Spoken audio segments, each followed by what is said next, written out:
Bugun men juda muhim mavzuni ko'taryapman. Pensiya jamg'armasi ayrim fuqarolarga to'lovlarni to'xtatishi yoki kechiktirishi mumkin.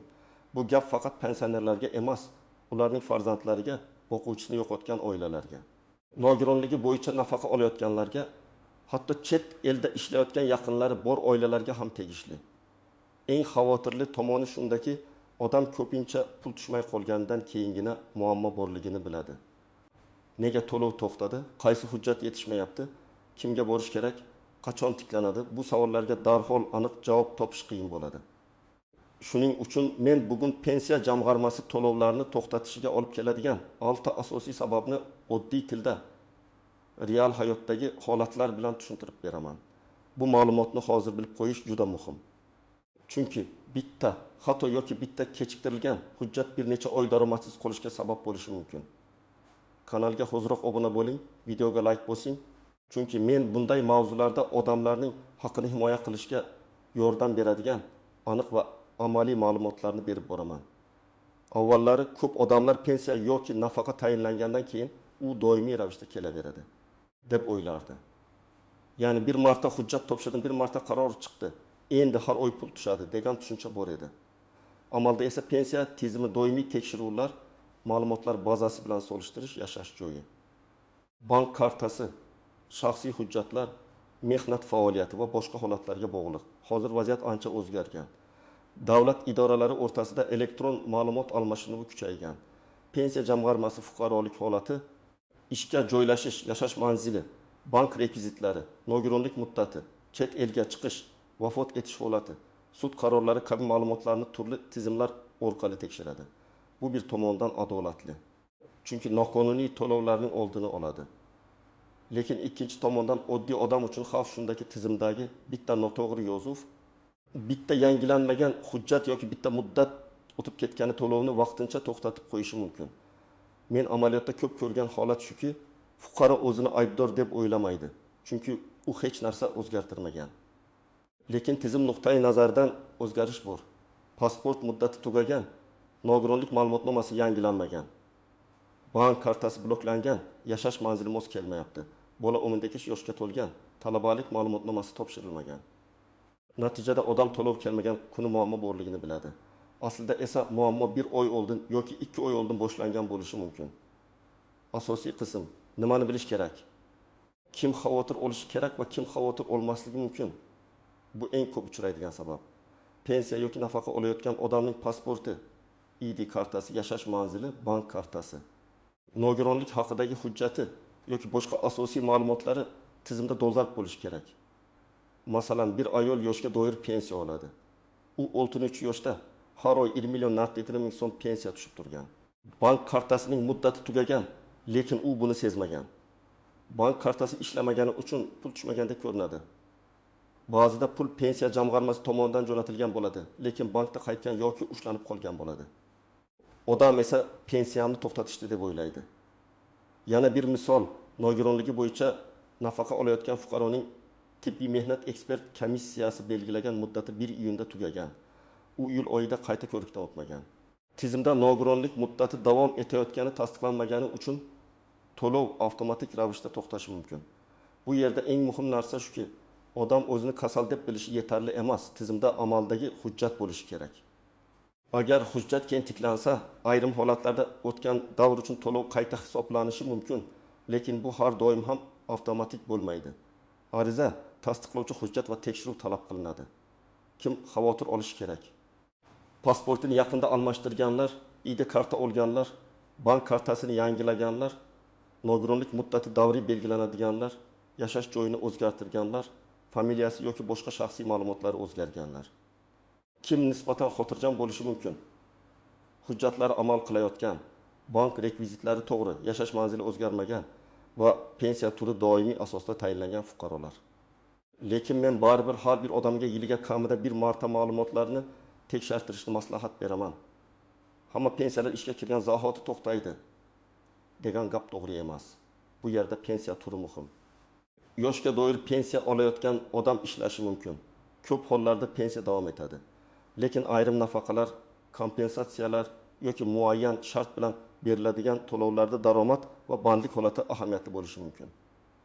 Masalan, kam ta'minlangan oilaga beriladigan nafaqa, bolalar nafaqasi, parvarish puli yoki boshqa ijtimoiy to'lovlarda oilaning daromadi qayta hisoblanadi. Oddiy misol keltiraman. Oila 2 nafar farzandi uchun nafaqa olmoqda. Otasi rasmiy ishlamaydi deb ko'rsatilgan, onasi uy bekasi. Keyin ota korxonaga ishga kiradi va oyiga 3 million so'm maosh oladi. Elektron tizimda daromad paydo bo'ladi. Oilaning umumiy daromadi belgilangan mezondan oshsa, nafaqa to'xtatilishi yoki keyingi davrga uzaytirilmasligi mumkin. Odamlar ko'pincha nega oldin berishdi, endi to'xtatishdi deb so'raydi. Javob oddiy. Oldingi holat bilan hozirgi holat bir xil emas. Yana bir nozik holat bor. Ba'zi odamlar men faqat 2 oy ishladim, keyin chiqib ketdim. Nega nafaqam to'xtadi deydi. Tizimda ishga kirganlik ko'rgan, lekin ishdan chiqqanlik ma'lumoti kechikib tushgan bo'lishi mumkin.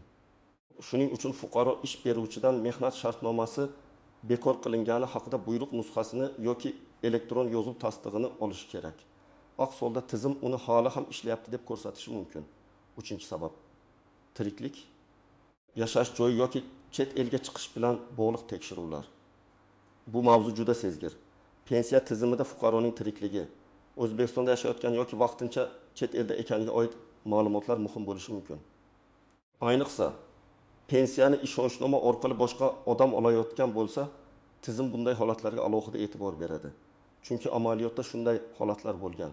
Pensioner vafot etgan, lekin yaqinlari buni vaqtida xabar qilmagan va pul olish davom etgan. Keyin ortiqcha to'langan summa qaytarilishi talab qilingan. Masalan, otaxonning pensiyasini o'g'li ishonchnoma orqali olib kelgan. Otaxon boshqa viloyatda yashaydi yoki sog'lig'i sabab bankka bora olmaydi. Ma'lum muddatdan keyin ishonchnoma muddati tugaydi. O'g'il buni bilmaydi. Bank esa pul bermaydi yoki pensiya jamg'armasi qo'shimcha tasdiq so'raydi. Natijada to'lov to'xtagandek bo'ladi. Aslida muammo pensiya huquqida emas, vakillik hujjati bo'ladi. Chet elga chiqish masalasida ham ehtiyot bo'lish kerak. Agar pensioner uzoq muddat chet elda bo'lsa, ayniqsa doimiy yashash uchun ketgan bo'lsa, to'lov tartibi o'zgarishi mumkin. Har bir holat alohida ko'riladi. Men odamlarga har doim shuni aytaman. Chet elga uzoq muddat ketayotgan bo'lsangiz, oldindan pensiya jamg'armasi bo'limiga murojaat qilib, pensiyani olish tartibini yozma yoki rasmiy javob shaklida aniqlab oling. Og'zaki bo'laveradi degan gap keyin hujjat o'rnini bosa olmaydi. Boquvchisini yo'qotganlik pensiyasi doimiy emas. U ko'pincha bolalarning yoshi, o'qishi, mehnatga layoqati va boshqa shartlarga bog'liq. Masalan, bola 30 yoshga to'lgandan keyin to'lov to'xtashi mumkin. Agar u oliy ta'lim muassasasida kunduzgi shaklda o'qiyotgan bo'lsa, tegishli ma'lumotnoma asosida to'lov davom etishi mumkin. Lekin bu ma'lumotnoma o'z vaqtida topshirilmasa, to'lov to'xtaydi. Real holat. Bir oilada ota vafot etgan, ona 2 farzand uchun boquvchisini yo'qotganlik pensiyasi oladi. Katta farzand 12 yoshga to'ladi va universitetga kiradi. Oila u o'qiyapti-ku, demak pensiya davom etadi deb o'ylaydi. Lekin pensiya jamg'armasi universitetga kirganini o'zi taxmin qilib bilmaydi. Kunduzgi ta'limda o'qiyotgani haqida ma'lumotnoma kerak bo'ladi. Agar bu hujjat sentyabrda topshirilmasa, oktyabrda to'lov kamayishi yoki to'xtashi mumkin. Yana bir holat, bola akademik ta'til oladi, o'qishni sirtqiga o'tkazadi yoki universitetdan chetlashtiriladi. Bunday vaziyatlarda huquq o'zgaradi. Odamlar ba'zan buni pensiya jamg'armasiga bildirmaydi. Keyin ortiqcha to'langan pul aniqlansa, qaytarish majburiyati paydo bo'ladi. Shuning uchun men har doim ota-onalarga aytaman, farzandingizning yoshi, o'qish shakli va talabalik maqomi bo'yicha o'zgarish bo'lsa, buni yashirmang. Bugun yashirilgan ma'lumot ertaga qarz sifatida qaytishi mumkin. Ba'zan to'lov fuqaroning aybi bilan emas, tizimdagi yoki hujjatlardagi xato sabab noto'g'ri hisoblangan bo'ladi. Masalan, mehnat staji noto'g'ri kiritilgan, ish haqi ma'lumotlari 2 marta hisoblangan. Bir davr noto'g'ri tasdiqlangan yoki fuqaro bir vaqtning o'zida 2 xil to'lovni olgan. Keyin tekshiruvda bu aniqlansa, pensiya jamg'armasi to'lovni qayta hisoblaydi. Natijada pensiya kamayishi yoki vaqtincha ushlab qolinishi mumkin. Bu yerda oddiy odam uchun eng og'ir narsa shuki, u pulni yaxshi niyat bilan olgan bo'ladi. Men so'ramadim, o'zlari hisoblab berishdi deydi. Lekin qonunchilikda ortiqcha to'langan mablag'ni qaytarish masalasi paydo bo'lishi mumkin. Agar xato idora tomonidan qilingan bo'lsa ham, holatning tafsilotiga qarab tartib belgilanadi. Shu sababli har bir pensioner o'z pensiyasi qanday hisoblanganini bilishi kerak. Umumiy ish staji necha yil, qaysi davrlar kiritilgan, o'rtacha ish haqi qanday olingan, ustamalar nimaga berilgan. Masalan, fuqaro 35 yil staj bilan pensiyaga chiqqan deb hisoblangan. Keyin arxiv tekshiruvda 4 yil ish davri tasdiqlanmagani ma'lum bo'lgan. Pensiya miqdori qayta ko'riladi. Agar u har oy 20 million 800 ming so'm olayotgan bo'lsa, qayta hisobdan keyin 20 million 600 ming so'm bo'lishi mumkin. Bundan tashqari oldingi oylar uchun tafovut masalasi ko'tariladi. Shuning uchun men hujjatlarni, ayniqsa mehnat daftarchasi, arxiv ma'lumotnomasi, ish haqi haqidagi ma'lumotlarni alohida papkada saqlashni tavsiya qilaman. Ko'pchilik pensiya tushmadi desa, darhol pensiya jamg'armasini ayblaydi. Lekin ba'zida muammo bank tomonida bo'ladi. Karta muddati tugagan, hisob raqami yopilgan, karta bloklangan, plastik karta boshqa filialga bog'langan yoki bank tizimida texnik kechikish bo'lgan bo'lishi mumkin. Bunday holatda pensiya jamg'armasi pulni o'tkazgan, lekin fuqaro uni ko'ra olmayotgan bo'ladi. Qarzdorlik masalasi ham bor. Aliment, kredit, sud qarori, ijro hujjati bo'yicha ayrim ushlab qolishlar bo'lishi mumkin. Lekin bu ushlab qolishlar qonuniy chegaralar asosida amalga oshirilishi kerak. Agar pensioner 2 million so'm pensiya olsa, birdan butun summa yo'q bo'lib qolsa, u albatta bankdan ko'chirma olishi. Majburiy ijro byurosi yoki tegishli ijro organidan hujjat talab qilish kerak. Shunaqa bo'lsa kerak deb o'tirish mumkin emas. Har bir ushlab qolishning asosi, raqami, sanasi va kimning qarori bilan amalga oshirilgani bo'lishi kerak. Birinchi nozik jihat to'lovning to'xtashi har doim huquq yo'qoldi degani emas. Ba'zan bu vaqtincha to'xtatish bo'ladi. Masalan, hujjat yangilanmagan, ma'lumotnoma kechikkan, bank rekviziti noto'g'ri, tizimda mos kelmaslik bor. Bunday vaziyatda muammo bartaraf etilsa to'lov tiklanadi. Lekin fuqaro o'zi murojaat qilmasa, jarayon cho'zilishi mumkin. Men ko'p odamlar bilan gaplashganman. Ular 3 oy kutgan, keyin borgan.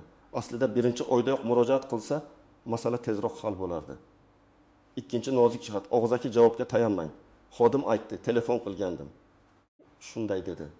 Qo'shnim shunaqa qilgan degan gaplar huquqiy himoya bermaydi.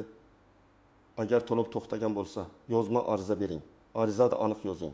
Falon oydan beri pensiya yoki nafaqa to'lovi kelmayapti. Sababini tushuntirib berishingizni va to'lovni tiklash masalasini ko'rib chiqishingizni so'rayman. Arizaga sana qo'ying. Nusxa oling. Qabul qilinganini tasdiqlating yoki elektron murojaat raqamini saqlang. 3-nozik jihat. To'lov bir odamga to'xtab, boshqasiga davom etishi mumkin. Masalan, bir oilada 3 farzand uchun nafaqa tayinlangan. Katta farzand yoshi bo'yicha huquqdan chiqadi, lekin kichiklar bo'yicha huquq qoladi. Oila esa umumiy summa kamayganini hammasini to'xtatishdi deb tushunadi. Shuning uchun har doim to'lov tarkibini bilish kerak. Qaysi bola uchun qancha, qaysi turdagi nafaqa, qaysi muddatgacha. 4-nozik jihat. Propiska yoki yashash manzili bo'yicha tafovutlar. Odam bir joyda ro'yxatda turadi, boshqa joyda yashaydi, 3-joydagi bankdan pul oladi. Bunday vaziyat o'z-o'zidan jinoyat emas. Lekin ma'lumotlar mos kelmaganda tekshiruvga sabab bo'lishi mumkin. Ayniqsa, ijtimoiy nafaqalar oilaning tarkibi va yashash sharoitiga bog'liq bo'lsa, kim bilan yashayotgani muhim bo'ladi. Masalan, ona bolalar nafaqasi oladi. Lekin tizimda eri boshqa manzilda ko'rsatilgan yoki aksincha. Bu oilaning daromadini hisoblashda savol tug'diradi. 5-nozik jihat. Meros va vafot etgan pensionerning olinmay qolgan pensiyasi. Agar pensioner vafot etgan bo'lsa, to'lov avtomatik davom etmasligi kerak. Lekin vafot etguniga qadar hisoblangan, ammo olinmay qolgan summa bo'lishi mumkin. Bunday pulni olish tartibi bor. Yaqin qarindoshlar hujjatlar bilan murojaat qilish kerak. Bu yerda eng katta xato marhumning kartasidan pul yechish yoki PIN kod orqali foydalanish. Keyinchalik bu noqonuniy harakat sifatida baholanishi mumkin. To'g'ri yo'l. O'lim guvohnomasi, qarindoshlikni tasdiqlovchi hujjat va kerakli ariza bilan rasmiy murojaat qilish. 6-nozik jihat. Pensiya miqdori kamayishi to'lov to'xtadi degani emas. Ba'zan odam avval 2 million so'm olgan, keyin 1 million 700 ming so'm tushgan. U buni to'xtatish deb tushunadi. Aslida ustama bekor bo'lgan, qarzdorlik ushlangan, qayta hisob qilingan yoki boshqa qo'shimcha to'lov muddati tugagan bo'lishi mumkin. Shuning uchun summadagi har qanday katta o'zgarishda hisob-kitob varaqasini talab qilish kerak. Menimcha, har bir pensioner kamida bir marta o'z pensiyasining tarkibini ko'rishi shart. Birinchi qadam bankni tekshiring.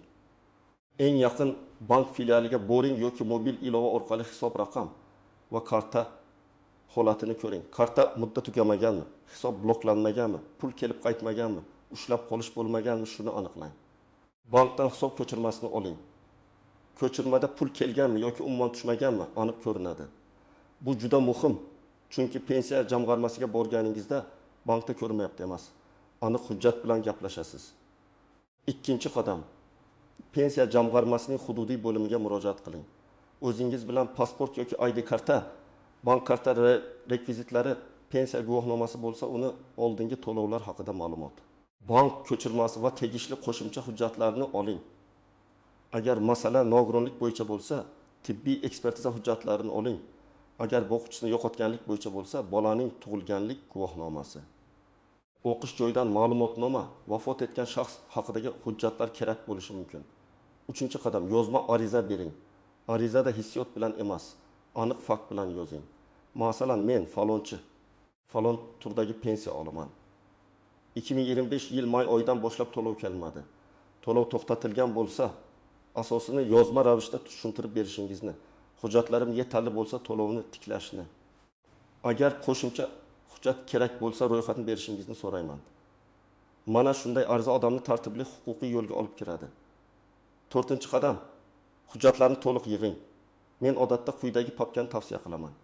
Pasport yoki ID karta nusxasi, bank rekvizitlari, mehnat daftarchasi nusxasi, arxiv ma'lumotnomalari, ish haqi haqidagi ma'lumotlar, nikoh yoki ajrim guvohnomasi kerak bo'lsa, tug'ilganlik guvohnomalari, o'lim guvohnomasi, talabalik ma'lumotnomasi, nogironlik haqidagi hujjat, ishonchnoma, sud qarori yoki ijro hujjati bo'lsa, uning nusxasi. Har bir hujjatning aslini alohida, nusxasini alohida saqlang. 5-qadam muddatlarni nazorat qiling. Ariza berdingizmi? Uning raqamini yozib oling. Qachon javob berilishi kerakligini so'rang. Agar belgilangan muddatda javob bo'lmasa, yuqori turuvchi tashkilotga yoki yagona interaktiv davlat xizmatlari portali orqali murojaat qiling. Telefon orqali gaplashgan bo'lsangiz ham asosiy masalani yozma shaklga o'tkazing. Chunki keyin shikoyat qilish kerak bo'lsa, sizda iz bo'lishi kerak.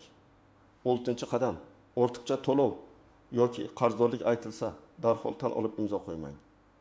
Qaysi oylar uchun, qancha summa, nima sababdan, qaysi hujjat asosida, kimning qarori bilan ortiqcha to'lov deb topilganini bilish kerak. Agar rozi bo'lmasangiz, e'tiroz yozishga haqqingiz bor.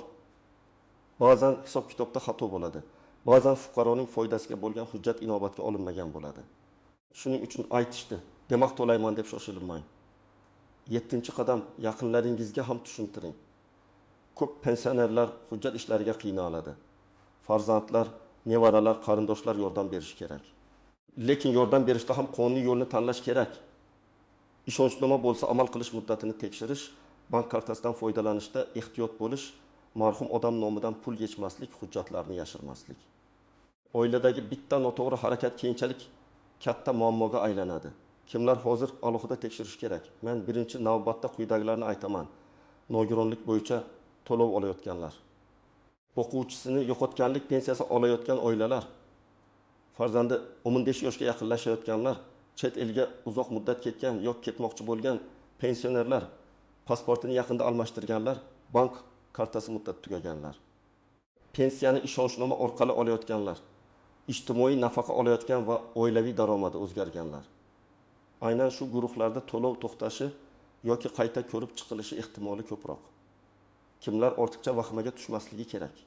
Agar siz yoshga doir pensiya olayotgan bo'lsangiz, hujjatlaringiz joyida bo'lsa, bank kartangiz ishlayotgan bo'lsa, yashash holatingizda katta o'zgarish bo'lmasa, odatda to'lov birdan sababsiz to'xtatilmaydi. Lekin men umuman tekshirmang demayman. Har oy pul tushganini ko'ring, summada katta farq bo'lsa sababini so'rang. Hujjat muddati tugashiga oldindan tayyorlaning. Eng yaxshi himoya bu oldindan tekshirish.